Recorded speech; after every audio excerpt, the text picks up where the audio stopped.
Hi, I'm Jessica Campbell. Do you ever get tired of people asking you where you're from? Or nodding and realizing that they may not have understood a word you said? Or asking you to repeat yourself? Or do you wonder how it is that an actor can come here from a foreign country and speak English with not only a perfect accent, but a perfect American accent? Well, that's what I teach. I teach accent reduction for ESL. And this enables you to have a smoother, more fluid accent. And that's made up of four different parts. The first part are the vowels, and the vowels are just A, E, I, O, U, and sometimes Y, but they can sound like many different vowels. They can sound like an I. For example, the A can sound like an I can sound like an E. So it makes it very difficult when speaking if you're trying to rely on the letters to tell you how to say a word. The next part are the consonants, and those aren't just the difficult consonants such as the R's and the L's and the V's and the W's, but the TH's and the LL's at the end of words. The next part is intonation, and this is probably the most important part of accent reduction because many countries, when they finish a sentence, they finish going on the upside. They finish by going up in pitch.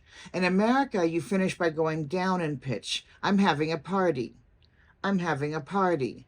The only time you would go up in pitch at the end is if you're asking a yes or no question. Are you coming to the party? Are you coming to the party? Even if you're saying something along the lines of, when are you coming to the party? You lower your voice at the end of the sentence. When are you coming to the party? You lower your voice right there at the end of that sentence. And then the last part is the linking. And the linking makes language sound so much smoother. Because instead of saying something like, come in and sit down, you'd say, come in and sit down. Come in and sit down on a chair.